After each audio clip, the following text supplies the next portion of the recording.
श्रीमद् भागवत में ऐसा कहते हैं कि परमात्मा जब सृष्टि नहीं थी तब परमात्मा अकेले ही थे, तो परमात्मा ने एक संकल्प किया, एको अहम बहुश्याम, एको अहम बहुश्याम, मैं एक हूँ अनेक हो जाऊं। तो अनेक क्यों हुए भगवान? अनेक इसलिए हुए ताकि अनेकता में एकता का आनंद मनाया जाए,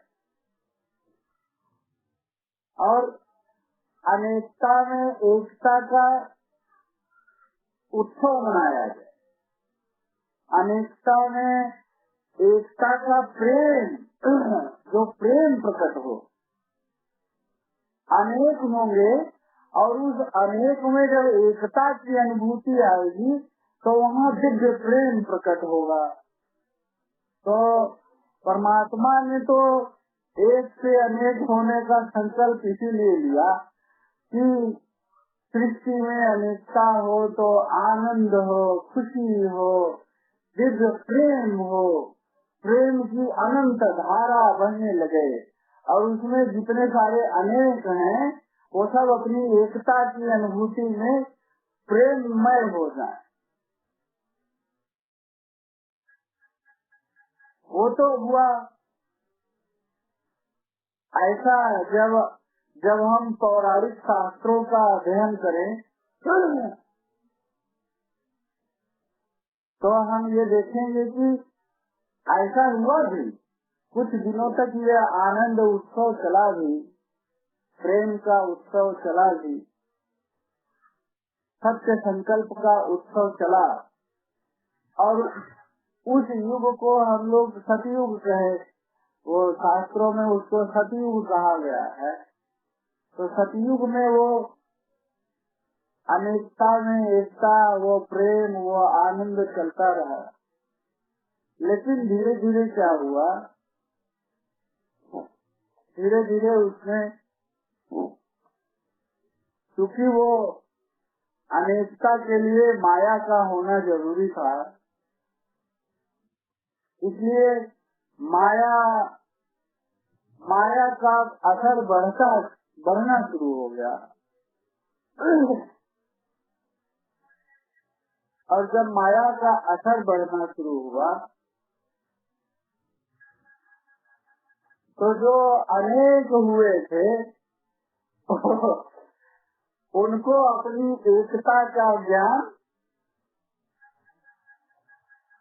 चला गया, उन सबको अपनी एकता की अनुभूति चली गई, और वो सब जो अनेक हुए वो सब अपने को अलग अलग ऐसा अनुभव करने लगे, अपने को अलग अलग ऐसा मानने लगे।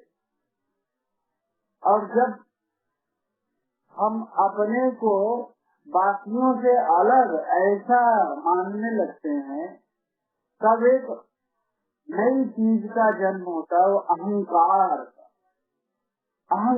का जन्म। मैं बाकियों से अलग हूँ, तो मैं बाकियों से श्रेष्ठ हूँ, मैं बाकियों से सुपीरियर हूँ, मैं बाकियों से ज्यादा शक्तिशाली हूँ, या मैं बाकी लोगों में अपना प्रभुत्व दिखाऊं, ये सारा खेल शुरू हुआ। और वो चलते चलते सतयुग से द्वापर हुआ, त्रेता हुआ, और ये माया का प्रभाव बढ़ता चला गया। और आज हम आप देखें कि कलयुग में माया का कैसा प्रभाव है। हम लोग अगर अपनी चारों तरफ देखें, पूरे मनुष्य समाज में, सारे संसार में, सारे मनुष्य अपने को अलग ऐसा मानते हैं, और उस अलगाव के कारण सब अहंकार में डूबे हुए। मैं बाकियों से अलग हूँ, तो बाकी लोग मुझे अपने से बड़ा समझें, मैं बाकी लोगों को अपने से नीचा समझूं, ये अहंकार का भाव आप देखो चारों तरफ व्याप्त है। हर मनुष्य अहंकार में जीता। अहंकार क्या है? अहंकार आत्मा का धर्म नहीं है। आत्मा का धर्म तो केवल एक है। आत्मा का धर्म है प्रेम, केवल प्रेम, प्रेम और एकता। लेकिन जब मनुष्य अपने आत्म स्वरूप होने को भूल गए आज के कलयुग में, और बुरी तरह भूल गए हैं सब अपने को अहंकार रूप में, है ना, मैं इस जाति का हूँ, मैं इस धर्म का हूँ, मैं इस समाज का हूँ, मैं इतना धनी हूँ, मैं इतना ज्यादा योग्य हूँ, ये अहंकार भाव में सब जी रहे हैं। और बाकी लोग भी त्रस्त हैं, कष्ट हैं। आप आज देखो समाज में हर मनुष्य चाहता है कि मैं पूरे समाज में फेमस हो जाऊं, सब लोग मुझे जान जाएं कि मैं बहुत बड़ा हूँ, मैं बहुत सफल हूँ, मैं बड़ा सक्सेसफुल हूँ, मैं बाकियों से बहुत ज्यादा इंटेलिजेंट हूँ, बाकी सब तो बेवकूफ है मेरे सामने। ये जो अहंकार में है वो खुद भी दुखी है। वो क्यों दुखी है? वो दूसरे लोगों में अपने को श्रेष्ठ साबित करने के लिए मरा जा रहा है, दुखी हो रहा है, और अपने अहंकार के कारण वो बहुत लोगों को दुखी भी कर रहा है अपने व्यवहार।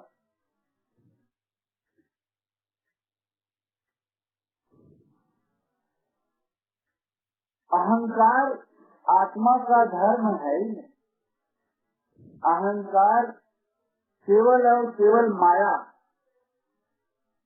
अरे और बहुत जरूरी बात यहाँ पे हम लोग ये जानते भी हैं, हम सब लोग ये नोट कर लें कि अहंकार का जन्म होता कैसे है। अहंकार को शास्त्रीय भाषा में चिद जड़ ग्रंथि कहते हैं। वेदांत की भाषा अगर लीजिए, हम लोग कठिन शब्द लेना है ना, उसको आसान करना जरूरी है। चिद जड़ ग्रंथि, यही है अहंकार। चिद जड़ ग्रंथि का मतलब है कि जो चिद है यानी जो चैतन्य स्वरूप है, जो चेतन है, वो जड़ से ग्रंथि यानी गांठ कर जाए। जो चेतन है वो जड़ वस्तु से गांठ जोड़ ले अपना, तो उसी से अहंकार का जन्म होता है। जब चैतन्य स्वरूप जो है, जो आत्मा है, जो परमात्मा का ही अंश है, वो चेतन आत्मा जब स्वयं को भूल के किसी जड़ वस्तु से जुड़ करके अपने को उस जड़ वस्तु के रूप में देखने लगता है, तो अहंकार का जन्म होता है।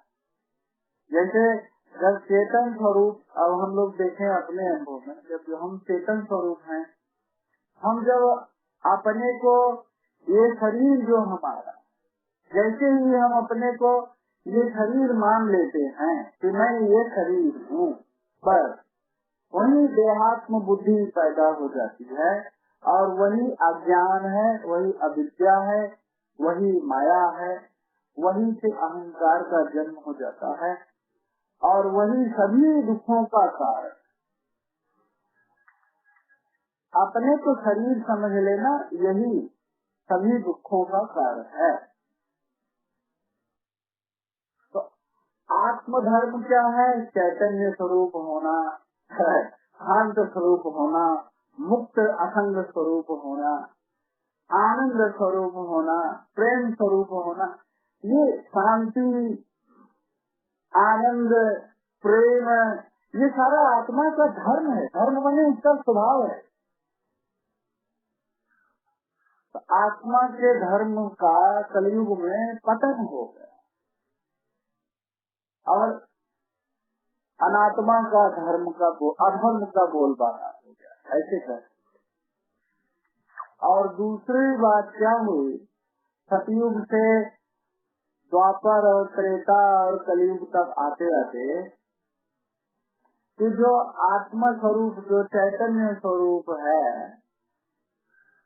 उसने न केवल अपने स्वरूप को भुला दिया बल्कि जो उसके स्वरूप में ही जो आनंद रस था उस आनंद रस को भी भुला दिया।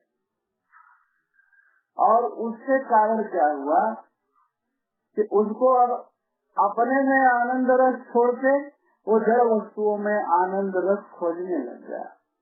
तो वो जो आत्मा जो जिसको कहा ऋषियों मुनियों ने रसो वही सह, वो आत्मा स्वयं रस है, स्वयं आनंद है। उसको छोड़ के जड़ वस्तुओं में सुख खोजने के लिए वो निकल पड़ा और निकलते जड़ वस्तुओं में रस तो है ही नहीं। तो क्या हुआ, वो जड़ वस्तुओं में रस खोजने खोजने खोजते खोजते उसी में दुखी हो गया और सुख मिलेगा नहीं और दुखी होगा। अब वो अपने सुख को भूल गया है, जड़ता में सुख खोज रहा है। तो जड़ वस्तुओं में सुख खोजते खोजते जड़ वस्तुओं का गुलाम।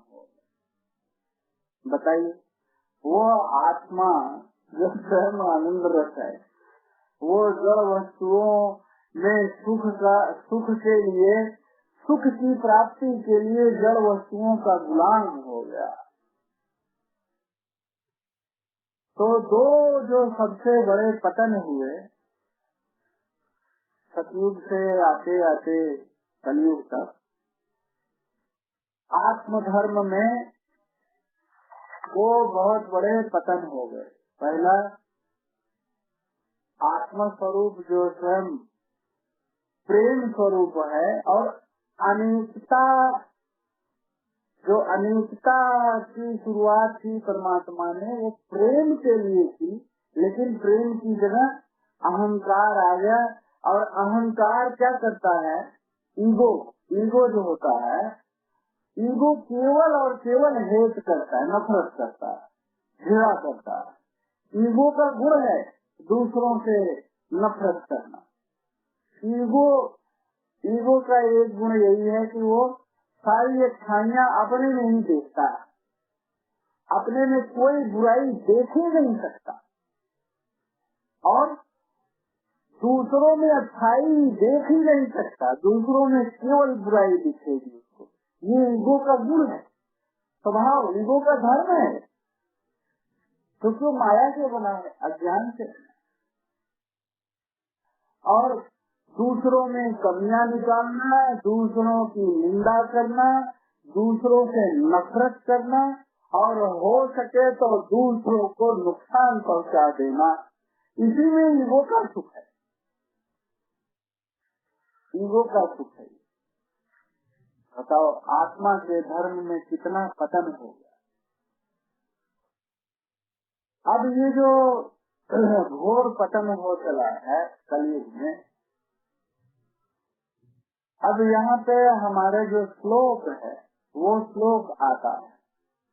हमने जो अगला श्लोक लिया है अपने 4 श्लोकों के श्रृंखला है, तो पहला श्लोक हमने पिछली बार कर लिया था। दूसरा श्लोक आज जो लिया हमने अध्याय 4 का 9वां श्लोक। अध्याय 4 का 9वां श्लोक क्या है,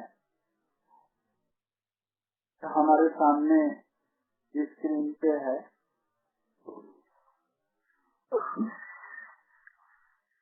जन्म कर्म च मे दिव्यम, जन्म कर्म च मे दिव्यम, एवं यो वेत्ति तत्त्वतः। जन्म कर्म च मे दिव्यम, एवं यो वेत्ति तत्त्वतः, त्यक्त्वा देहं पुनर्जन्म त्यक्त्वा देहम पुनर्जन्म नैति मामेति सोऽर्जुन। त्यक्त्वा देहम पुनर्जन्म नैति मामेति सोऽर्जुन। इस श्लोक के जस्ट पहले अगर हम देखें तो श्लोक और जिसमें गीता में भगवान श्री कृष्ण कह रहे हैं यदा यदा ही धर्मस्य ग्लानिर्भवति भारत अभ्युत्थानम् अधर्मस्य तदात्मानं सृजाम्यहम्। कह रहे कि हे अर्जुन, जब जब इस संसार में धर्म की ग्लानि हो जाएगी यानी धर्म का पतन हो जाएगा और अधर्म की वृद्धि हो जाएगी तब मैं अवतार लेता हूँ। परित्राणाय साधूनां विनाशाय च दुष्कृतां धर्म संस्थापनार्थाय संभवामि युगे युगे। मैं उस युग में धर्म की स्थापना करने और अधर्म का नाश करने के लिए मैं अवतार लेता हूँ। और उसी अवतार को कह रहे हैं कि जो मैं अवतार लेता हूँ उस अवतार का जो जन्म है और जो उस अवतार का कर्म है वो दिव्यम, जन्म कर्म में दिव्यम। मेरा जो जन्म है वो अवतार के रूप में कह रहे हैं, एक शरीर के रूप में नहीं। वो अवतार के रूप में कह रहे कि मेरा जो जन्म है और जो कर्म है वो दिव्यम, वो दिव्य है।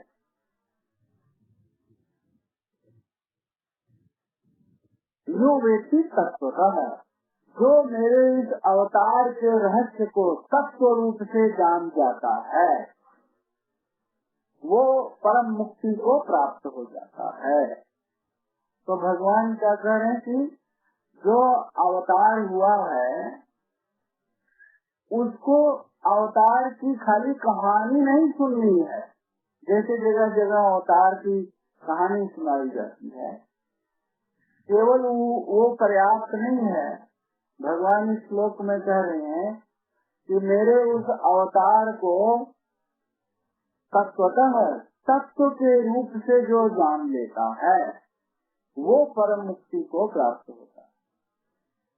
तो ये श्लोक हमने इसलिए लिया कि भगवान श्री कृष्ण जो अपने अवतार के तत्व को बता रहे हैं हम उस तत्व को जान जाएं।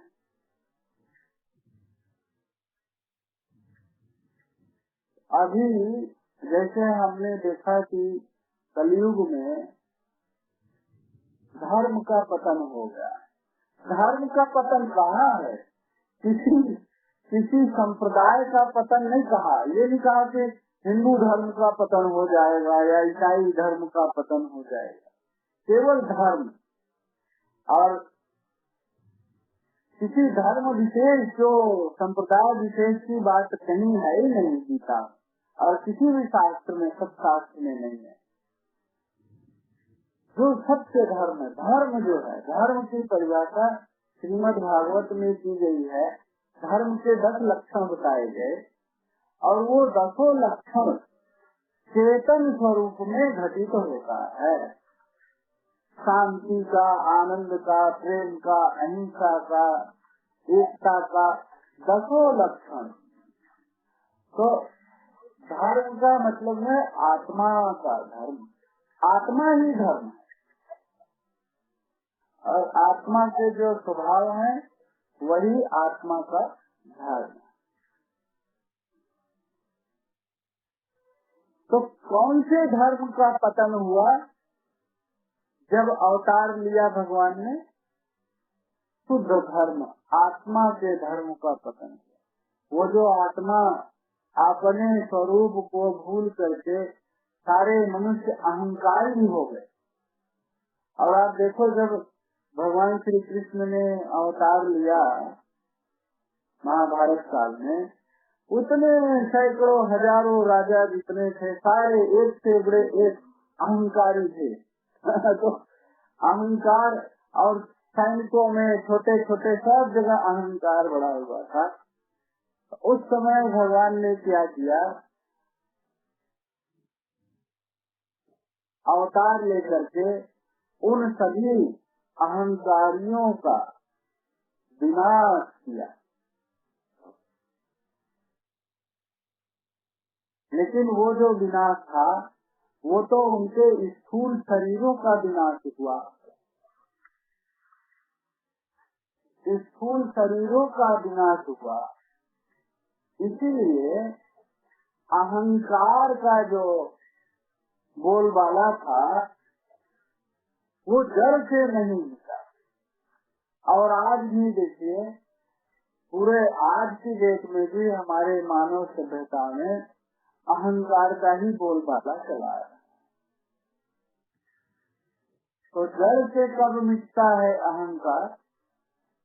कोई अहंकारी है, उसका शरीर मिटा दिया तो उससे तो अहंकार मिटा नहीं। वो अहंकार तो उसके सूक्ष्म शरीर में बैठा हुआ था। जो स्थूल शरीर पंचभूत का, उसको मिटा दिया, उससे तो उसके मन में जो सूक्ष्म शरीर में अहंकार है वो तो मिटेगा।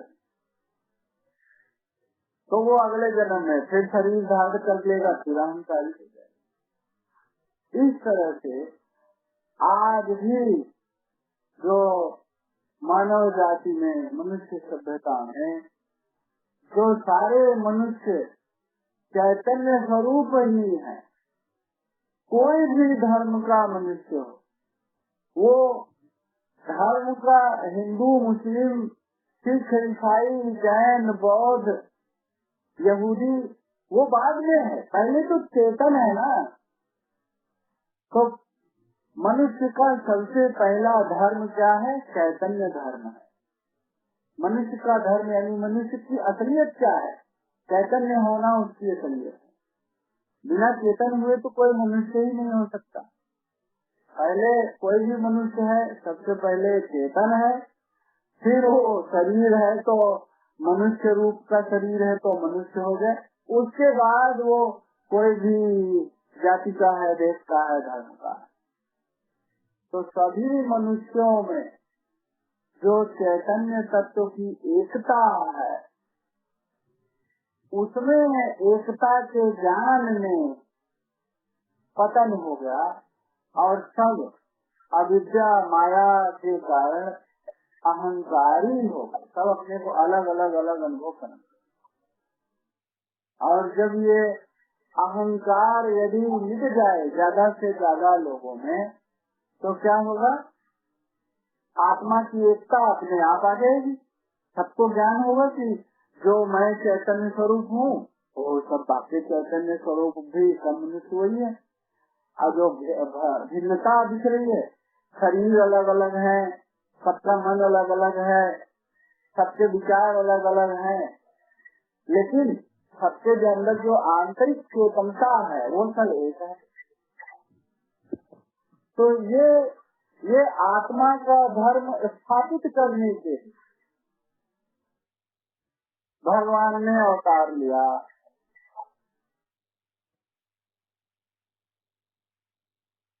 अब यहाँ इस श्लोक में भगवान कह रहे हैं कि जन्म कर्म च मे दिव्यम, मेरा जन्म और मेरा कर्म दिव्य है। ऐसा जो है, इस तत्व को हमें जानना है। अब अगले इसमें श्लोक में अगली लाइन में क्या कह रहे हैं? त्यक्त्वा देह पुनर्जन्म न इति मामेति सोचना। त्यक्त्वा देह पुनर्जन्म, त्यक्त्वा देह। अब इसका दो अर्थ हो गया कि जिसको भगवान के अवतार का जो तत्व रूप से ज्ञान हो गया, तत्व रूप से ज्ञान हो गया माने कि भगवान श्री कृष्ण यही कह रहे हैं कि मैं चैतन्य स्वरूप हूँ, इसलिए मैं अजन्मा हूँ, मैं जन्म मृत्यु से परे हूँ, चैतन्य तत्व हूँ, मैं शाश्वत हूँ, अनादि अनंत हूँ। और दूसरा, मैं शरीर और मन दोनों से अछूता हूँ, असंग हूँ, इसलिए कर्म का मेरे से कोई संग है ही नहीं। कर्म जो भी हो रहा है शरीर से हो रहा है, मन से हो रहा है। मैं शरीर और मन दोनों से असंग हूँ, अस्पर्शनीय हूँ, अछूता हूँ। ऐसा ज्ञान जिसको हो जाता है उसको कहते हैं कि तत्व ज्ञान हो गया। अब हमें कैसे हो करना है तत्व ज्ञान? हमें यही तत्व ज्ञान करना है, बड़ा सिंपल है।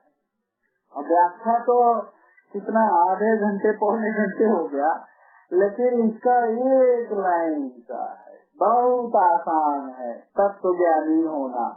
अभी हम सब लोग तत्व ज्ञानी हो जाएं, फिर ये करना है अपने को ये देखना कि मैं कौन हूँ, और बुद्धि से नहीं देखना। मन बुद्धि से देखेंगे तो बताएगा मैं फला नाम का आदमी हूँ, मैं फला नाम की स्त्री हूँ, मैं फलाने का पिता हूँ, फलाने की माता हूँ। और मन बुद्धि से नहीं पूछना है कि मैं कौन हूँ। कैसे पूछना है? अनुभव। तो मैं कौन हूँ भैया, अनुभव से कैसे पूछें? तो सिंपल, ये जहाँ भी मैं हूँ क्या करूँ? तो आप जहाँ भी हैं आप देखो, आपको आपका शरीर वहीं मिलेगा, है ना?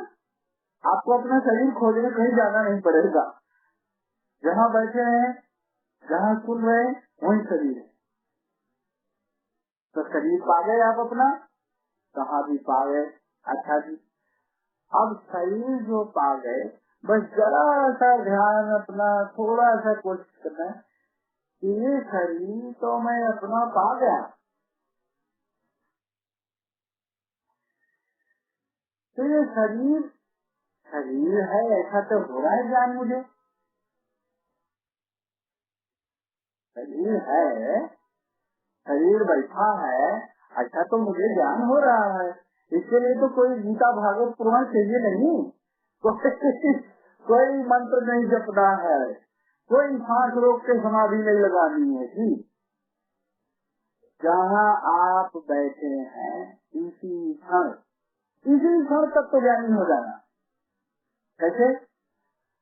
जहाँ आप बैठे हैं सुन रहे हैं, सिंपल आप देखिए कि आपका शरीर है कि नहीं, तो आपको अनुभव में आएगा कि हाँ भी क्या पूछ रहे हैं, शरीर तो ये मेरा।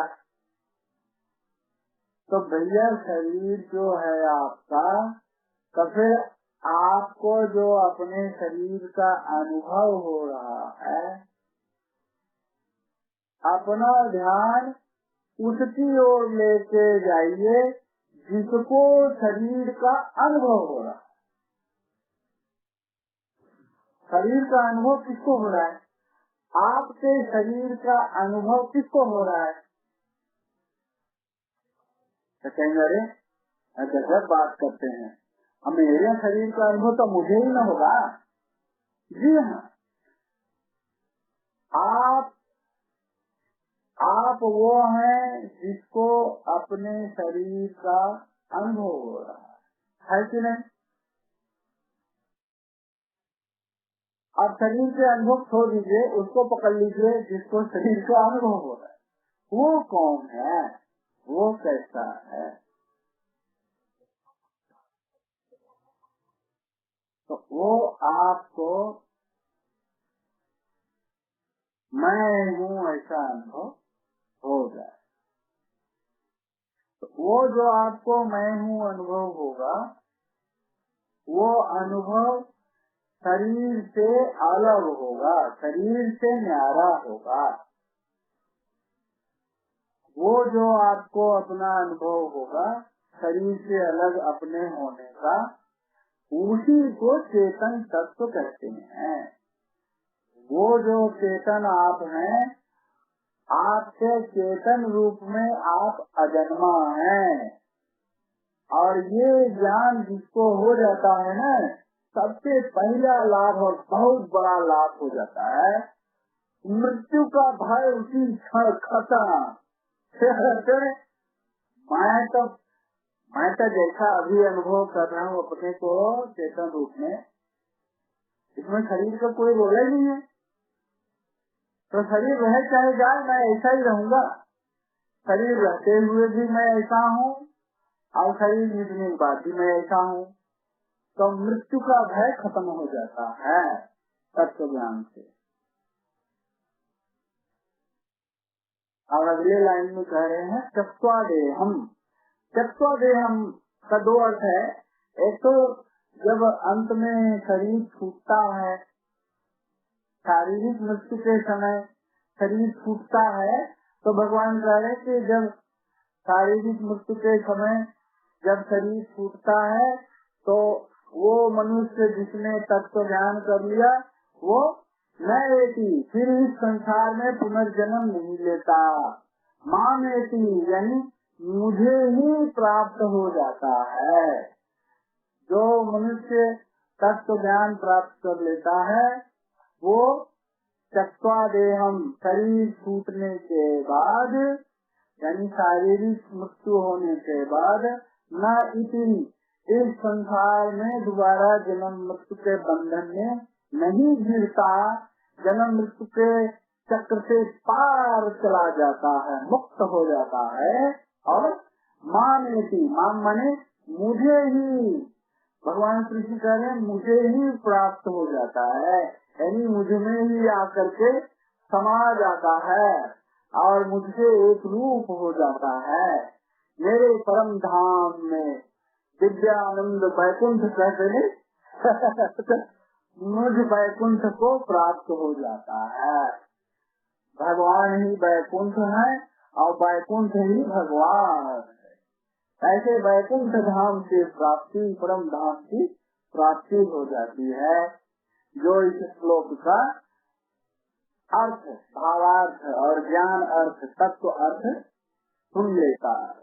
अरे श्रवण से ही मुक्ति हो जाती है। जब हम लोग भागवत लेंगे ना, भगवान व्यास महर्षि कहते श्रवण से ही मुक्ति है, चिंता मत करो। सुनने मात्र से मुक्ति का बहुत आसान है।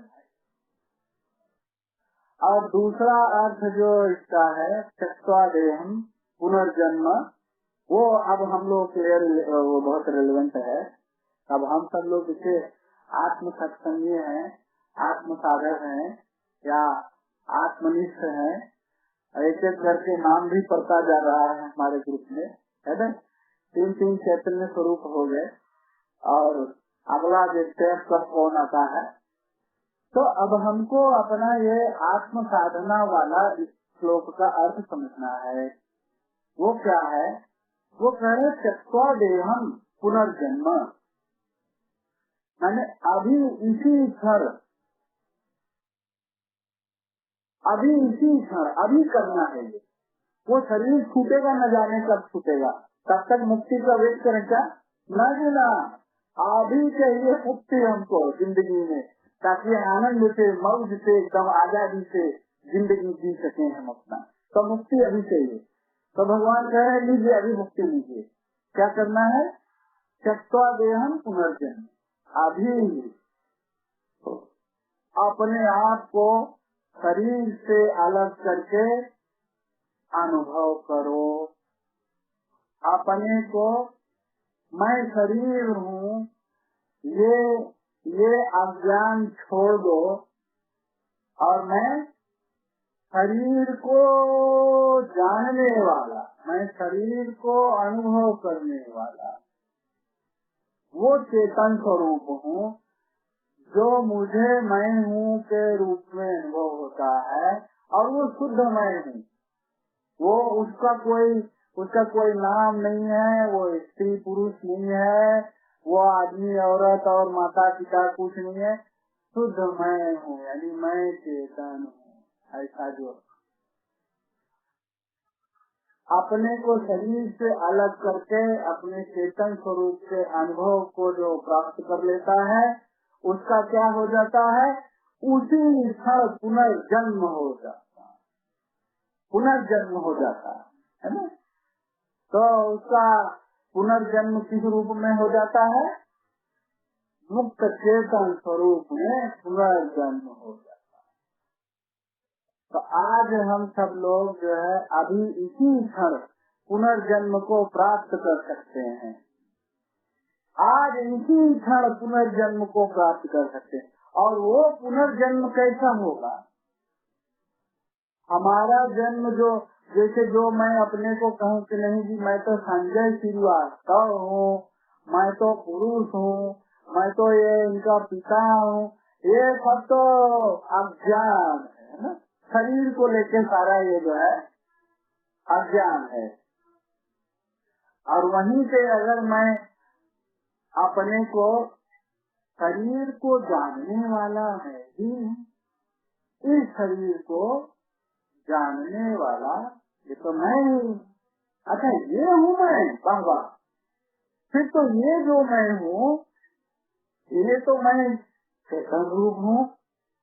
इस चेतन रूप में तो मेरा कोई नाम है नहीं, मैं स्त्री पुरुष भी नहीं हूँ, और मैं जो है ज्ञानी अज्ञानी नहीं, अमीर गरीब नहीं, सुखी दुखी नहीं, अभी कुछ नहीं, स्वतंत्र मुक्त आकाश की तरह घटित चिदाकाश हूँ, चेतनानंद हूँ, जो इतना शब्द कहूँ। तो ऐसे जैसे ही अनुभव हुआ उसी क्षण मेरा पुनर्जन्म हो गया, मेरा जीव भाव पीछे छूट गया और मेरा चेतन स्वरूप में मेरा नया जन्म हो गया। ये इस श्लोक में जो तत्व अर्थ है इसका पुनर्जन्म।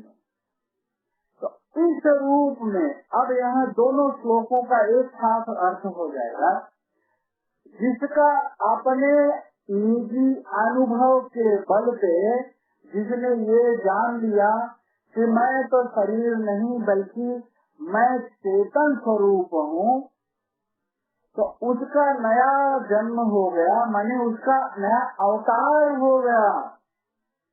किसका अवतार हुआ? चेतन का अवतार हुआ। ऐसा नहीं कि चेतन का जन्म हुआ, चेतन पहले से है, वहाँ जहाँ शरीर है वहाँ चेतन पहले से। जन्म मृत्यु तो शरीर का हो रहा है, चेतन तो सदा से वहाँ है।